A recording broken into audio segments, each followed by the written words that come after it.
Okay, let's get started if you'd like. Are we ready? Ready. Okay, very good.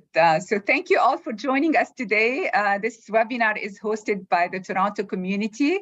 My heartfelt thanks to Raphael Haddad, who's here to tell us about his success story with his operation in Lebanon, and to the moderator of this webinar, Fadwa Mohanna, co-founder at 137 ID. Just quickly over some logistical items. Everybody will be muted except for the panelists. And if you have any questions at any point in time, please type them into the Q&A box. We will be checking on an ongoing basis and try to incorporate throughout the discussion with Raphael. And then definitely we'll have some 15 minutes at the end to address any questions. Just very quickly on LebNet's mission, LebNet is dedicated to enable tech entrepreneurs and professionals of Lebanese descent succeed on a global stage. It is the premier diaspora network for high-tech professionals in North America. Our mission sits on three pillars: networking our members, nurturing the next generation, and connecting back to Lebanon. We have about 2,500 members in North America, 13 North American communities, and we currently have 2 active professional communities, early in career and women in tech. This is a video we put at the end of 2022 to show all the accomplishments that we did throughout the year. This organization is mainly driven by volunteers, so my thanks to everyone who's contributed to making our year such a successful year. I'm going to play it. It's just a couple minutes.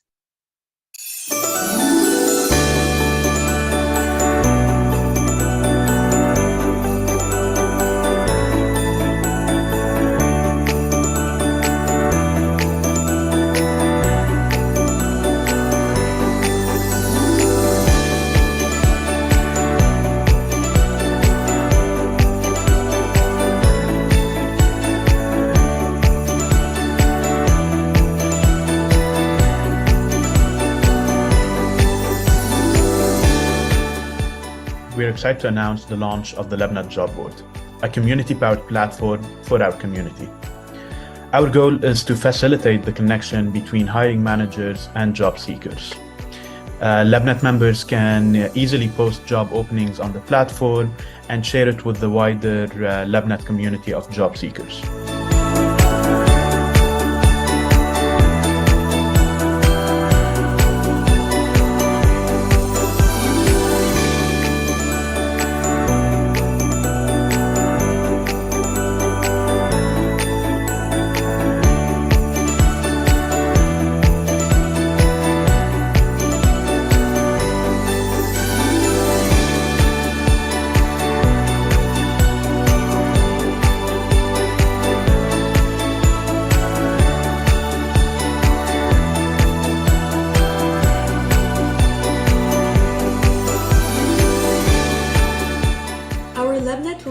Community has launched the LebNet WIT Fellows program, which equips the next generation of Lebanese women technologists with the skills they need to explore and successfully transition into careers in tech post-university. We have finished reviewing our applications and will be announcing our inaugural cohort of fellows very soon. Our scholarship program's objective is to support Lebanese students in high tech planning to pursue their graduate studies in North America. Funds have been raised, and scholarship applications will be open in March 2023 to senior students from 6 universities in Lebanon.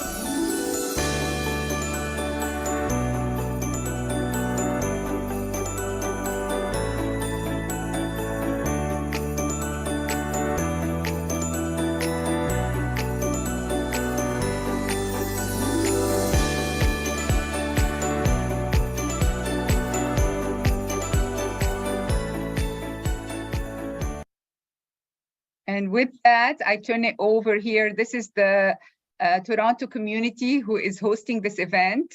And I'm going to turn it over at this point to Fadwa to take us through this webinar. Thank you so much, Fadwa. Thank you, Janine.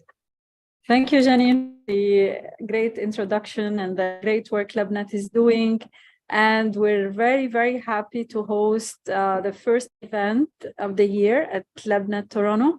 So we have a new this time. We're both doing it live in person. So we're all seated and gathering here in a nice group of participants who chose to join in person as well as remotely. So there will be other events to be announced by LebNet Toronto. So we're definitely counting on your presence and participation and every kind of support we can have together. At this point, today is going to be a kind of a heartfelt discussion with Raphael Haddad, our guest for tonight. And we would like to get to know more about his journey. How did he start? How did he get to around all his career journey? What led him to founding his latest businesses? And how he adopted a new model, or how did he succeed in establishing a model that we also as a roadmap for other companies to adopt while growing their businesses in North America or Europe, and also supporting Lebanese students and Lebanese graduates. So at this point in time, I'm going to first introduce my guest, Raphael Haddad, and then we're going to start getting to know more about his work and his business. So welcome, Raphael. Thank you, Fadwa. Okay, so first question before we get into the formal part of the presentation, I wanted to do a quick intro of your journey, but then ask you to share your journey in your own words. So first, about Raphael Haddad. So Raphael Haddad has founded AviaPro Consulting in 2014 and also JetCraft with his partner. Now, Raphael has, before doing that, he has a very wealthy experience that spans 25 years, client-facing role in the aviation business. And we're going to cover more of that. Now, he has a established record of multi-billion-dollar achievements and sales in the aircraft industry, and has wore many hats and led many growth in many regions, and has a wealth of experience to share with us tonight.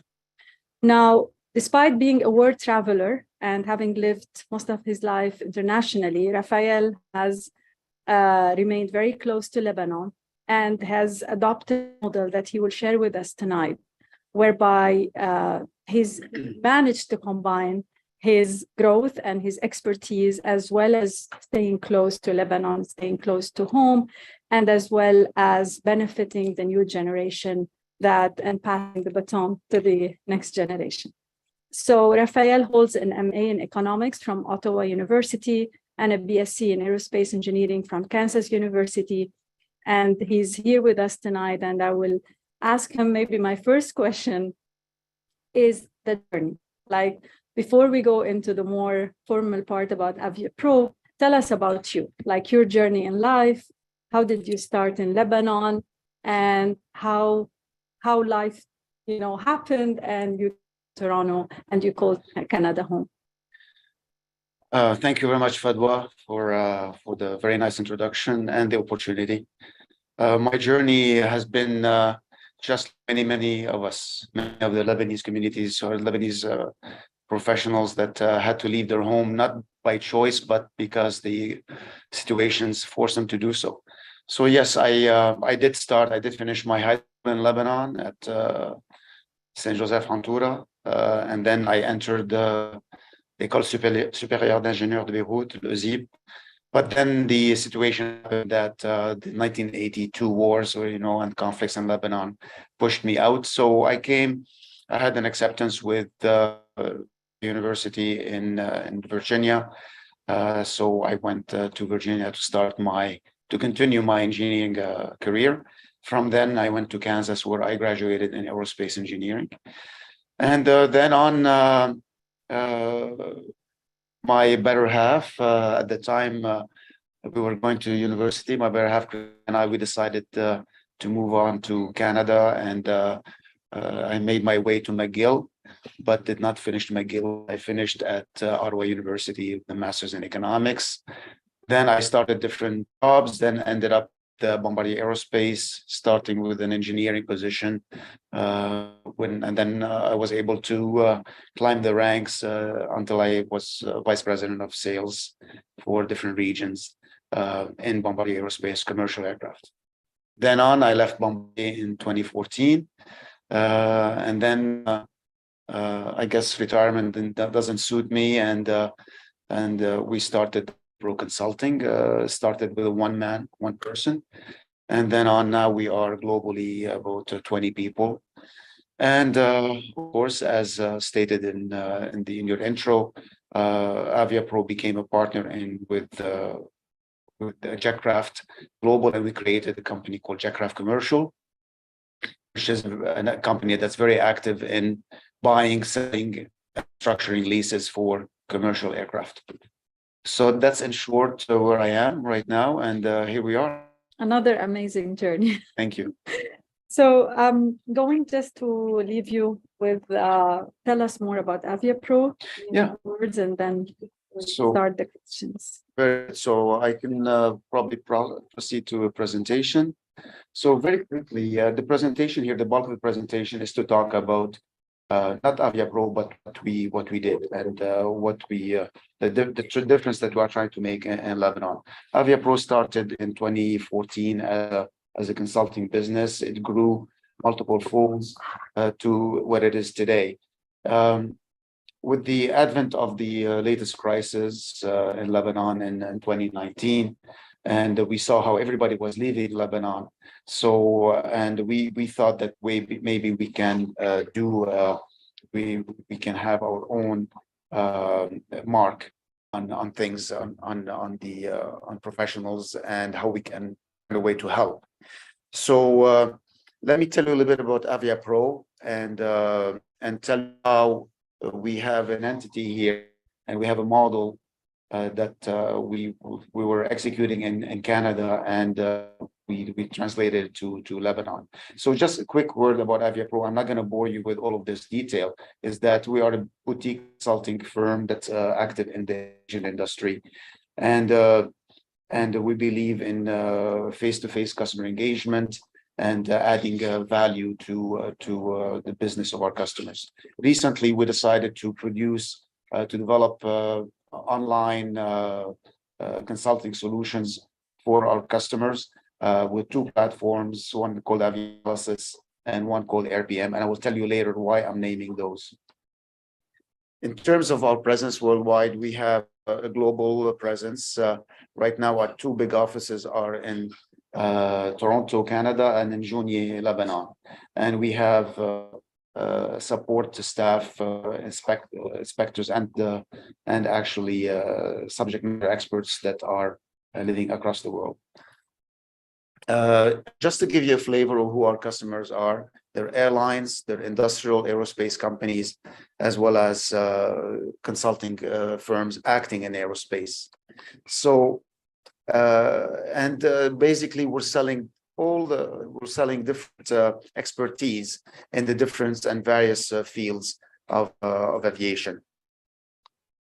Now, I wanted to mention Jetcraft.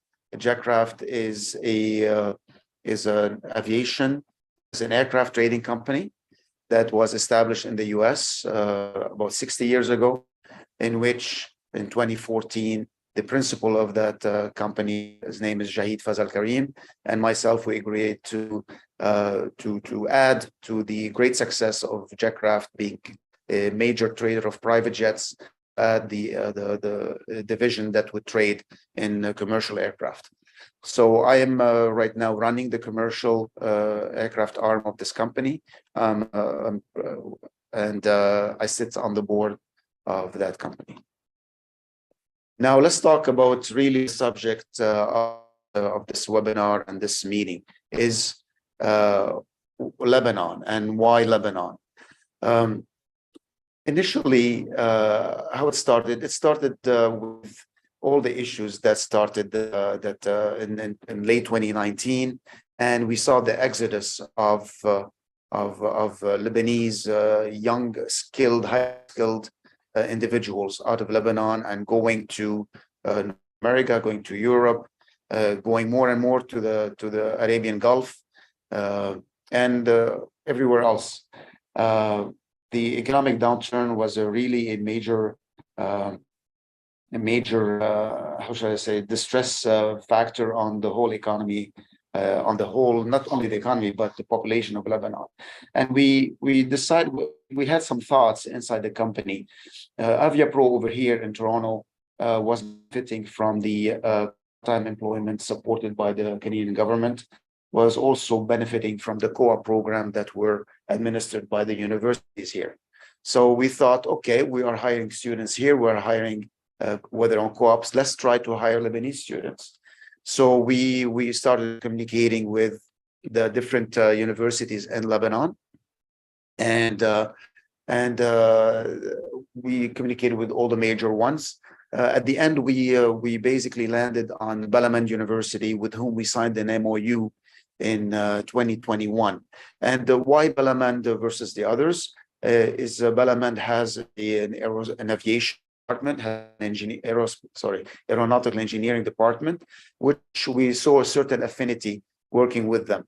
And actually the management of that university was very aggressive.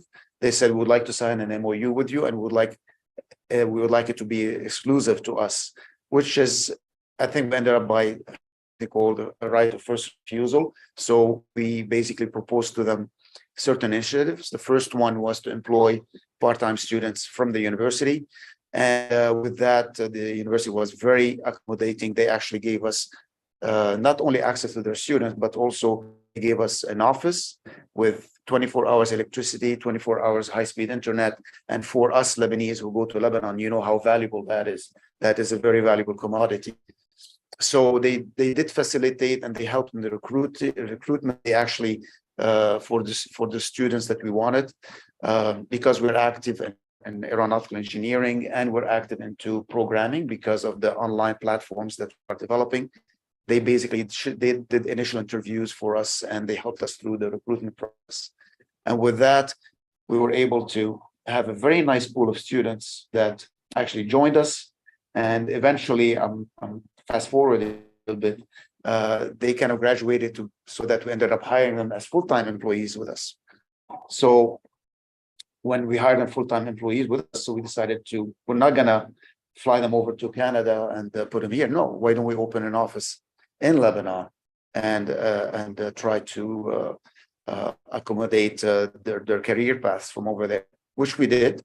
And along that, of course, there was a second part of our MOU with Lebanon University was to create a co-op program, because Lebanese universities don't know what a co-op program is, or they don't have it the way we have it in Canada, which is you work one semester full-time and then you study one semester full-time.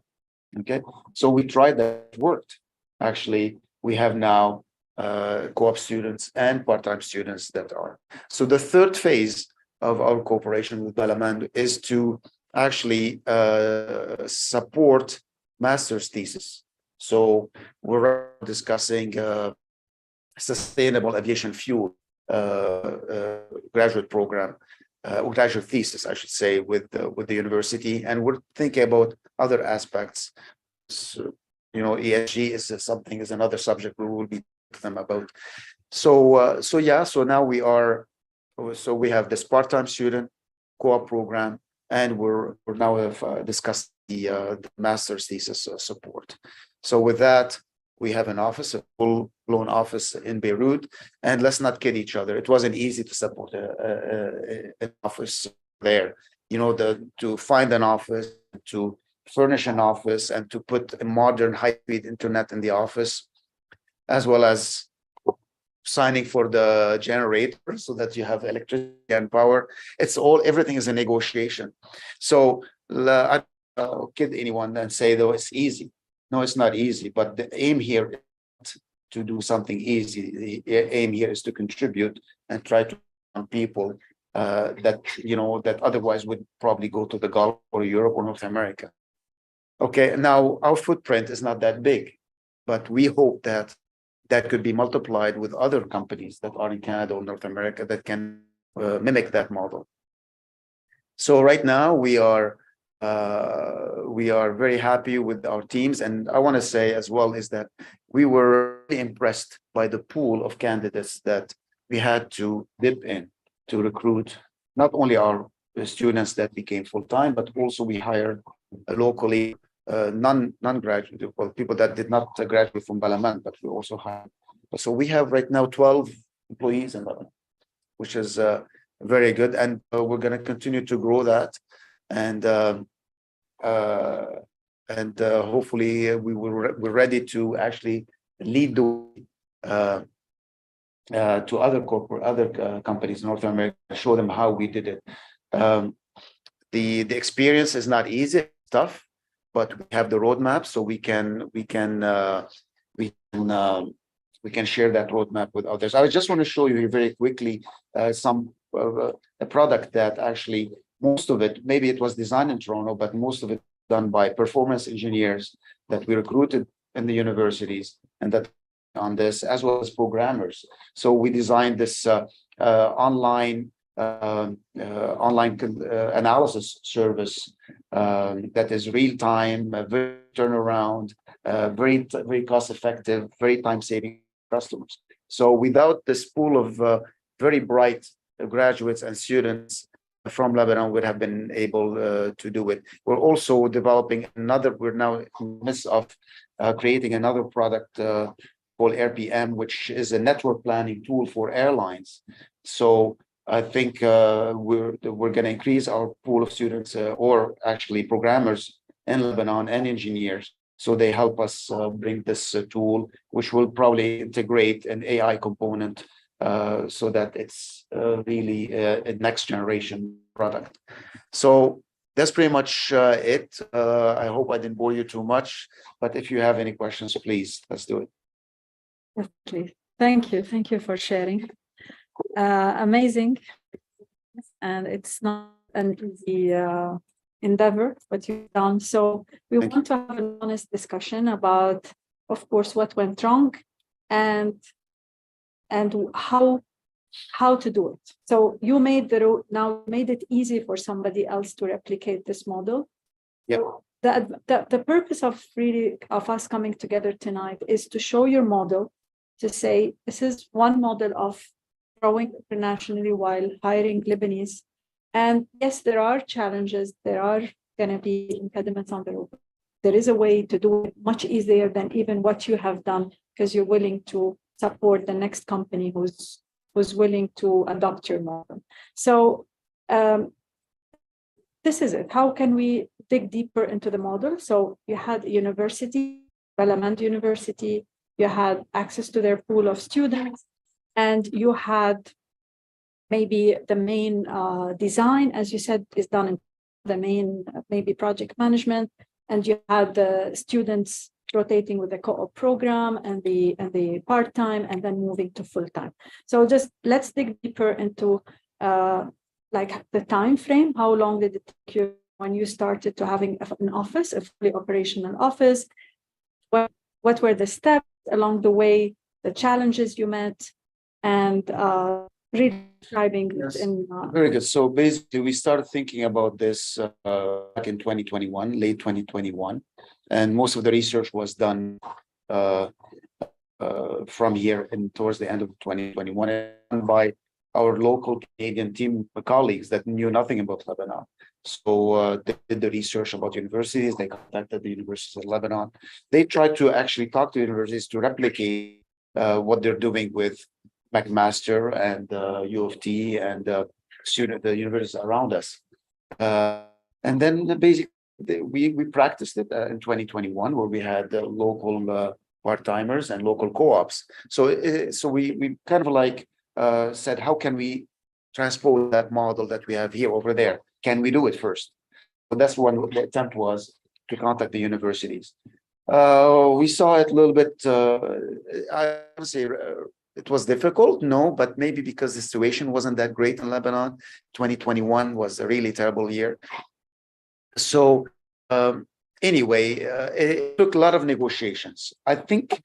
Now that we have the roadmap, we can share it in detail. But then we were also lucky to talk with some open-minded academic leaders at the university, especially in Lebanon, which they opened up the doors for us, right? And they wanted to have a constructive discussion. It wasn't difficult, so they wanted. So this is great. So the want was there, so the need was there. So it's all about how to execute. So then the recruitment, we had to design. We had to explain to them how we're doing it here, and try to see. They actually were very reactive in matching how they didn't resist. They actually at it, and so okay, we cannot do it this way, but maybe we will try. It ended up working out. So it took us a good 3 months to get that set up, and then we had a ceremony, and it was ceremonial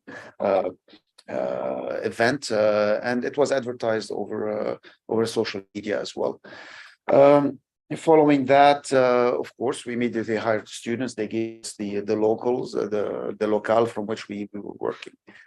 Then the transition to the real world, basically setting up the real office, okay, and how to pay them. Okay, you can't send money. Sending money through the banking system in Lebanon is unfortunately very difficult.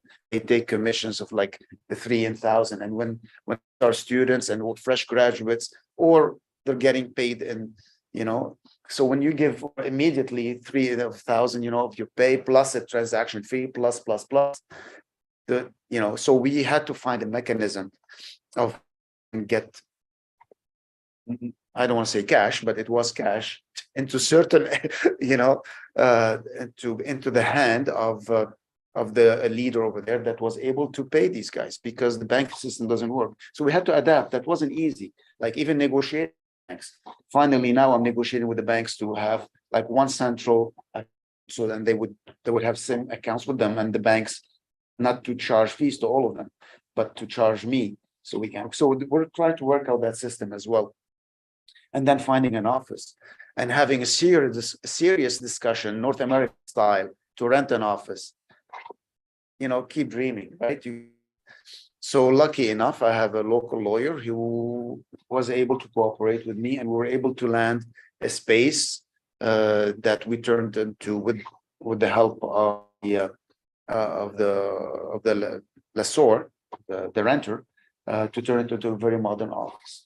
Came the dilemma of the motor, the generator. So we had to basically adapt.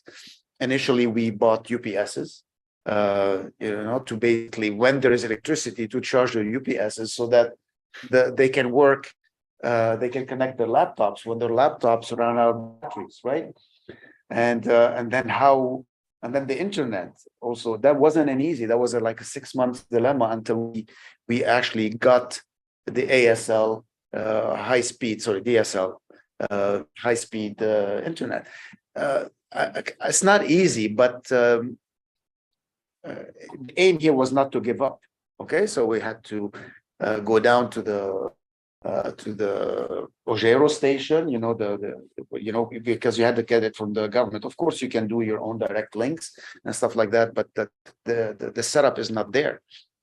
So then comes the matter of the heating. When the heater doesn't work because your generator can give you only so much ampere, so you can run your heating. So basically, you have to go and change your heating and cooling system so that it adapts with what your. So a lot of different. But one thing that we did that's very, I think, and I recommend that to everyone.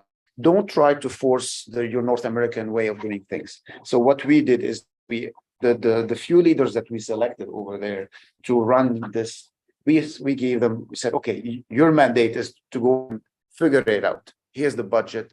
Here's the aim goal. You do it. You deal with it. These guys are adapted to that thinking, to finding, to get things to be done their way. Actually, we're Lebanese, all of us, but honestly, we don't think the same way as them. They adapted. They evolved to be able to with more uncertainty and the what ifs.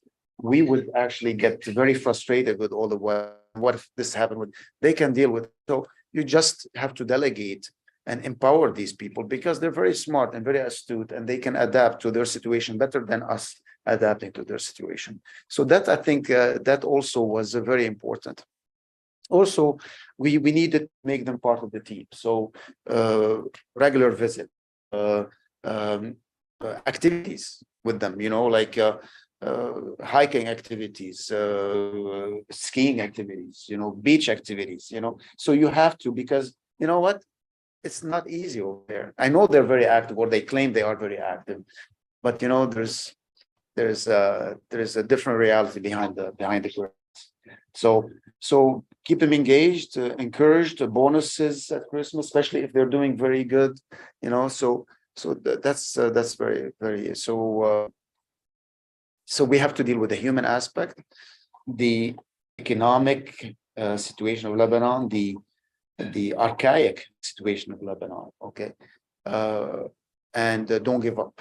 The aim, if your aim, but is our business benefiting? Definitely we are benefiting, okay? Those guys, they're not getting North America's salaries, right? They're getting excellent salaries for the local economy, way better than if they had been employed by local companies, and they're getting their cash payment monthly without a day of delay, and that's critical. I don't know. Did I miss on anything? I think this is pretty much it. A very interesting sentence you told me before is that it's easy to give up. Yeah. If somebody wants to replicate the model. So yes. So the purpose, really one of the purposes, someone's today inspired enough with what you've done, and they want now to start replication. You want to tell them what the don'ts and the do's. Kind of what you said, it's easy to give up. Yeah. But if you start this process that at every problem or at every challenge I'm going to meet, I'm going to give up. So you will never going to complete this process. So this is, I think that we need to clear out that it's not going to be an easy process because of all what you mentioned. What we take for granted, electricity and internet, are not a given. So we have to go back and cover the basics to be able to do business. That's right. So it's easy to give up, but if you start the process with I'm not giving up, and this end is to set up an office in Lebanon to recruit Lebanese graduates and hire in Lebanon, then it's feasible. That's mainly, I think, is the message. Totally right. And after all, let's be honest, we're not hypocrites here. We're in the business of making money, right? But we can make money and adapting to certain realities, okay? At the end of the day, we will benefit, okay? We'll benefit both ways. One is from a social responsibility side, but also economically, we will benefit. Economically, two ways is basically you're getting smart, highly educated, talent, and they're not costing you an arm and a leg, right? So there's that benefit, and of course you are contributing. You feel good, right? There's the social aspect, but also you wanna give back to that country that gave you a lot.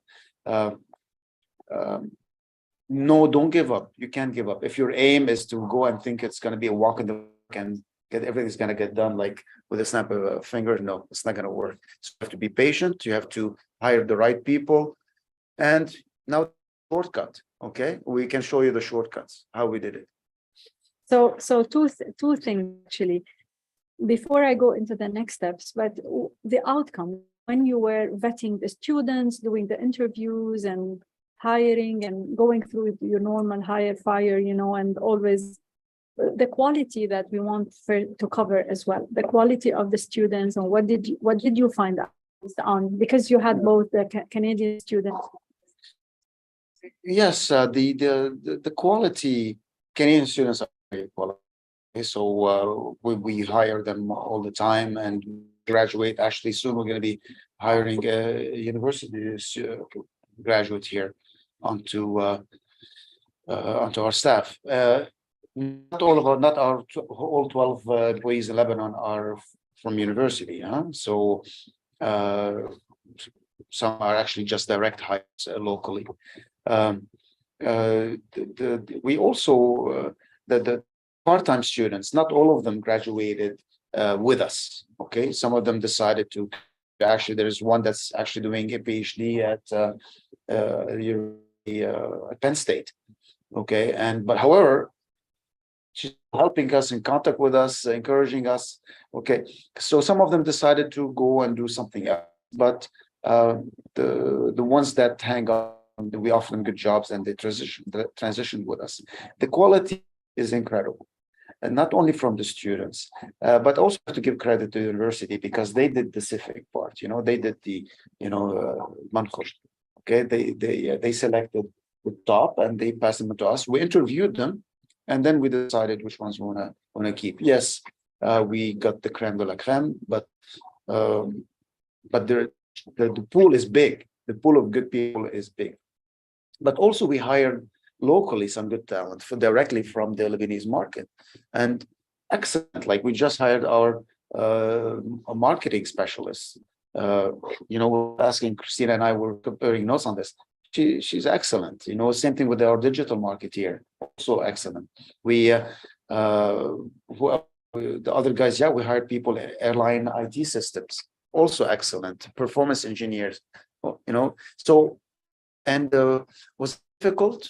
No, our biggest problem when we were interviewing was how to pick between those 5 finalists, who to pick, and so that was the toughest part, because they're all good. So anyway, so that's what it is. So now we want to talk about replicating this model.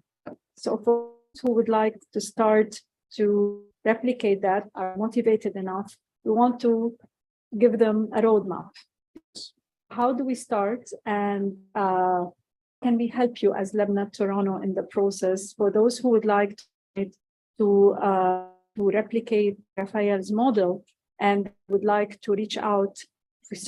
We encourage you to reach out if you want to set up a local presence or hire Lebanese. So definitely we would like you to reach out to us. So one step of starting the process is to write to Ray Lahoud. So it's Ray Lahoud. We're going to share with you at gmail.com. Ray is the head of the Toronto Steering Committee, and he's happy to help you now and to start the process. And he's going to coordinate with Raphael for all the steps. So if you like to set up your own office, you're not going to have to replicate everything Raphael has gone through, but really he's happy to share with you exactly like the steps, the shortcuts that he's been mentioning, the shortcuts of how to replicate his model in a much faster way. So for those who would like to replicate the model tonight, is there any quick nuggets here? I think, I think I've said it all, honestly. Just that if we want to get into the tactics of it, like you said, contact Ray Lahoud, and would love to have a session with those interested parties. And actually, we might even make it easier for them with sharing our offices or other people's offices, and we give them the first help. I see there's quite a few questions coming. Absolutely. So yeah. So I will definitely start sharing. Maybe one last thing I would like before we start taking questions from the audience in the room as well as online. It's not the only model of doing business in Lebanon and helping Lebanese. There is another colleague of ours that is also would like to mention tonight, Joseph Wehbe. He's also doing great work, and his work is supported, the Lebanese Canada ICT mission, supported by USAID. So he's happy to organize meetings, some sessions to put you in direct contact with the Lebanese company. He's happy to share available companies in Lebanon to do specific works. So that's a model as well that we see very valuable in helping Lebanese. So there is no one way to help, of course, you know that, but we wanted to take the time to recognize Joseph and the Lebanese ICT work as well. So this is one of the start sharing. I'll just reach out this sheet to see the questions.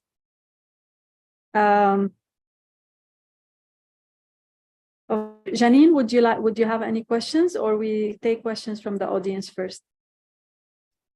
Fadwa, we have 10 questions in the Q&A if you'd like to go through that.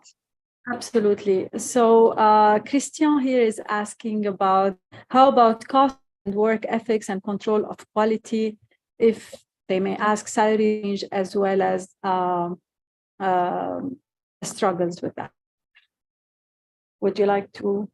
Hi, Christian. Yes, I do see the question. Christian, thank you for the question. You have multiple sections to it. So how about costs? In terms of salaries, salaries are very competitive to what we see in North America. So you would have to give have to pay in US dollars. If you want to get quality people, you have to pay in US dollars and cash. Lebanese pounds, as you know, they're fluctuating all over the map, so it's not the way to go. I would say in terms of salaries, depending on the level of expertise, I would say it could be around 50% from what we are paying here in North America, but over there, that's a lot of money. In terms of ethics, they are there. There is work ethics. They actually are going beyond what I was expecting. Excellent work ethics, especially if you empower them. And of course, it depends on who you are recruiting. Quality, as mentioned earlier, is impeccable. We have great universities in Lebanon, and the way the high schools are, you're always not gonna run out of talent. So talent is there, but of course you have to give it structure, right? So it's not that you have to structure them. You have to put them in the box where they have to be. They will operate within that control volume, and they will give you great work. I think there's a follow-up question from Christian about backup plan in worst case scenario for power, telco, and internet. Okay, as I mentioned earlier on, the power, of course, there is supposedly the power from the national power company, but we rely on power generators. You know, the famous motor, the generators, which is actually they have their own distributed network. And funny enough, in the office where we had a choice between one supplier or the other. So now there is competition, and we were able actually to leverage that competition and set up a metered system. So we pay for what we use. In terms of telecom, we were able, after a little bit of difficulty, to get a phone line, or actually multiple landline with a full high-speed internet, and it's actually working very well. The funny part is that when the electricity goes, as long as you have power to your router, you have internet. So you could continue work on your battery of the laptop and have internet work. So it's not an issue. And the internet connectivity is very good. I don't see an issue at all. It's a high speed. We do video conferencing. So we have a video conference set up here in the office in Toronto. We have a video conference set up over there. So people, we communicate. We have our weekly meetings, and we have the daily meetings between the different collaborators. There is another similar question. An ophthalmology office in Boston just established an office in Beirut. They have 9 employees. So congratulations. We're very happy to read that. Our biggest challenge is the high-speed internet. Any advice? Yes. Basically, we had to wait until the national company called Ogero was out of the strike. So we had to manage and that business without that, but doing our own way through paying the private sector subscription. But once the Ogero came, the service came, it's actually very good. We haven't had any interruption. So you apply to get the service directly from the Ministry of Telecommunication and Ogero, and it should work. It works very well for us. It should work for you. There is a follow-up question. What are the differences you saw when you took a model of recruitment from university, from being applied in North America to being applied in Lebanon, and what were the challenges and the positives? They don't have a model of recruitment. So we had to come with our model of recruitment. Like did they have like a placement office like we have here in universities? No, but they had a couple of persons that were enthusiasts to help students find jobs. Okay, and local companies, they do go to universities, and they do fairs, fairs to sorry, yes. So they do fairs, career fairs to recruit students. So they are there, but in terms of mechanism of recruitment, the way we have it here, they don't have a placement office. So we had to work with them. They were very, very amenable, and they helped us through the recruitment. So it wasn't in terms of it's not the North American system, but you know what? If you show them the way, they'll adopt it, because Balaman did what we told them we were getting here. So I think they're very open-minded, and they also want the best for their students. They want their students to get jobs, and they want their students to stay. Unfortunately, most of the Canadian companies that are in Lebanon are taking students out of Lebanon and putting them in the Gulf. That's not the way to go. We have another question from Serjoun Scaf. Do the students who intern with you stay in the Lebanon office, or do they work at one of your offices abroad? Well, one of the students that was a student, of course, they were working when they were student. They were, once he graduated, he basically said, "I like to work for you in your Canadian office." It's not that easy, and our mission is not to do that. My mission is to employ them over there and keep them there, right? So, and I think we came to a very nice package, financial package with, with all the benefits, so that he stays there, and he stayed. I'm very happy. I'm very happy with that person doing excellent job. Also from Serjoun, how easy was it to find a local leader capable of managing operations?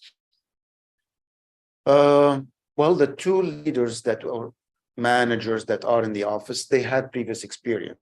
Okay, so if you select the right people with the experience, and they have the leadership skills, and you put them in the right position, that is gonna, it's gonna bode well. So it all depends on your recruitment. It's the same issue that we have in North America. It depends how you recruit your managers. So it's no different.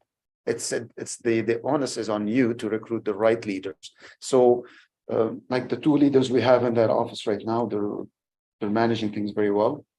One of them is managing all of the engineering team is managed. They have a chief or a leader who's managing them. And the programming is managed from here, but I think one of the guys will eventually become a lead, and will grow the team around him. And the person that is managing our office affairs is a civil engineer. She's doing very well. She knows how to, like when they came to install the heating and the cooling system, in charge of that. I didn't have to even worry about it. So they're leaders. Us Lebanese, we have this leadership talent that comes with most of us. Another related to the cost. So are you tracking the exact benefit to your business bottom line for employing that talent in Lebanon, as opposed to employing a local talent here, for example, the cost savings beyond the innovation and the impact on your brand and such things? So really bottom line. Are you tracking the exact benefit to your business? Right now, our team in Lebanon is a back office team. So they're doing engineering work, and they're doing programming work.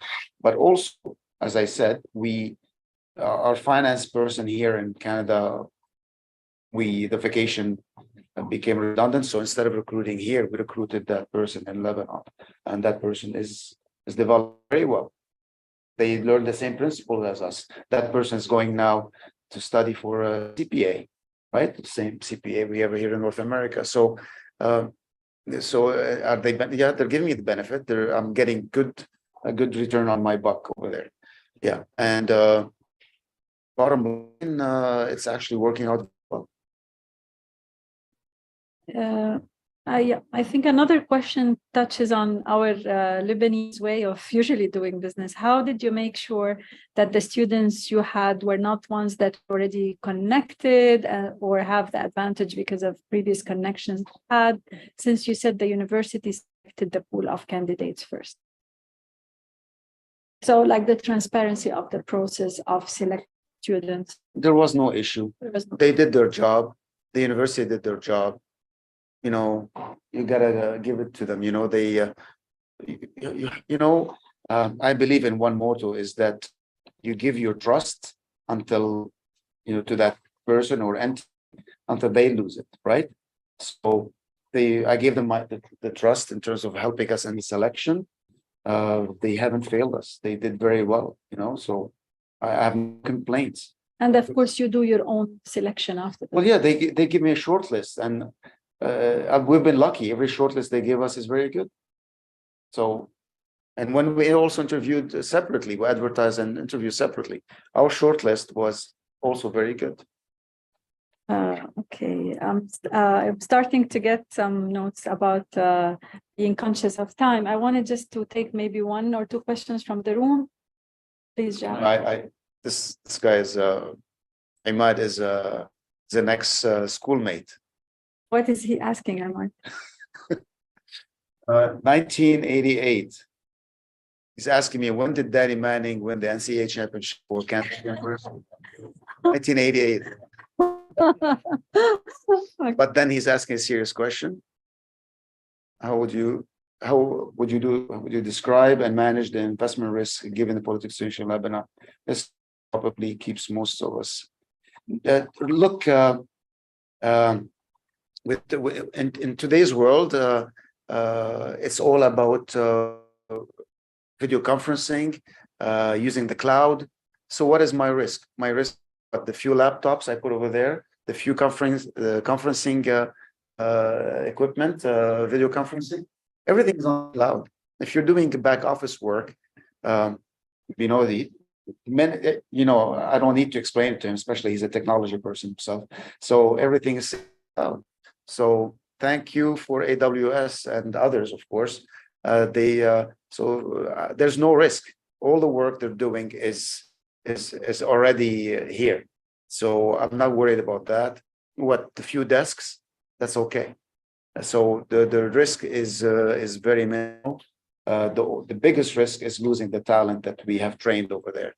But these are mobile. They will work from home, everywhere. And to shove, they can't work from Lebanon anymore.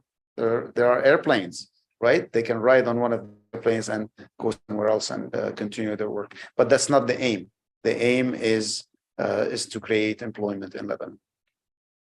Chat. Thank you, Rafi, for your presentation. A question on the elephant in the room regarding the time difference, the 7-hour or more difference. Did you consider this in distribute projects between your office here and there? It's perfect, actually.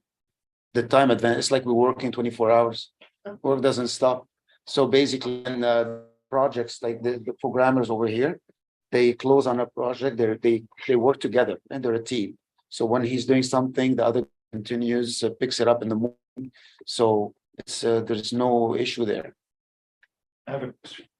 So, I want to thank you, Rafi. You're a brave man to really explore that building companies and really being successful in getting it done. That's really all the respect for. Thank you. Having said that, now we all look at budgets and finances and things. You have already a company here, and after going out there and spending also your resources to have another set office that maybe can be eliminated by growing your own current office here, less expense maybe, but you ended up going there with all the risk involved in getting all these small things done that here you don't worry about them. You were able to do. But at the end, one of the were about cost. Were you able really to analyze and say, hey, did I save money by being there, or really did I make the right choice by going there, and at the bottom line, did I save money for my company and grow it the way that I wanted? Having another leadership being there, where you have already your own office here, having you being worried about all other small things that you need to really worry about. Actually, Sohail, no, not at all. The way businesses operate nowadays is there's no such a thing as local and international anymore. Like even my other business, the Jetcraft business, I have two people, also people in Montreal, in Singapore, and Sydney, in Paris. So the business reality has changed. The internet and artificial intelligence and technology today has facilitated things for us tremendously. We don't feel it. Like, you can't work and say I'm local and stay here. No, actually, there's way more benefits in going local than staying local. I know you want to sell me another office, right? But definitely not. Actually, it's benefit to. The nice thing is that no, is there any cost? No, renting an office over there is I would say 1/3 of the cost of renting an office here in Toronto.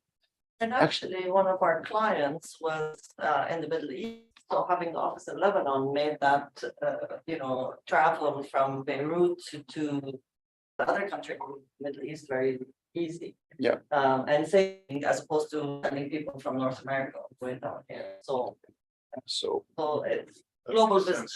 Yeah. So we have people right now today. I have someone in New Guinea.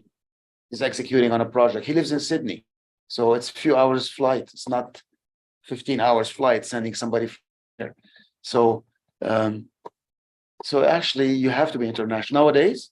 If you are in the fields we are in, you can't afford not to be international. Okay, we have one last question and wrapping up because we have one left. I have a question. Yes, please. So I commend using the universities as a way to have people there. It's an interesting strategy to do that.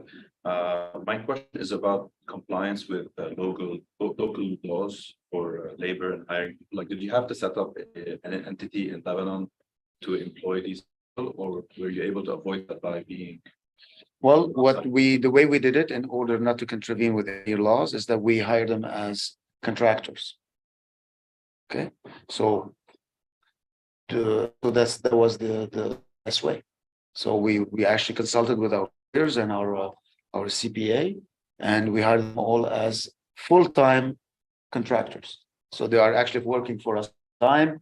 They should be treated as our own full-time employees with transportation allowance, and the different stuff. And so by having a contractor employment agreement, you basically facilitate that aspect. So as an employer from abroad, you don't have to do any insurance coverage? By choice. They can. By choice. So are they under the Canadian law?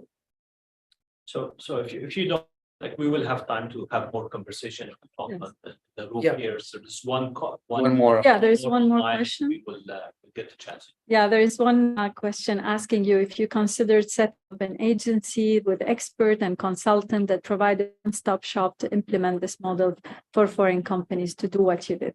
I'm prepared to do that for free, because remember, the aim here is to help our compatriots, in Lebanon. The aim is to help. It's not only to generate business. I'm ready to do it for free, and actually, I'm ready to collaborate with anyone who wants to set up such a thing. We could partner. That's probably one way to do it. Okay, so wrap up here. So just a big thank you for all the audience in the room, for the attendees, for Janine and her help from LebNet, on the whole LebNet community, and the LebNet community. As mentioned before, you will be able to watch this webinar along with previous LebNet webinars on the LebNet YouTube channel. We thank you again, and we thank you, Raphael Haddad, for the great work you're doing and my pleasure. Input tonight. And I hope you inspired a lot of attendees to start hiring Lebanese and.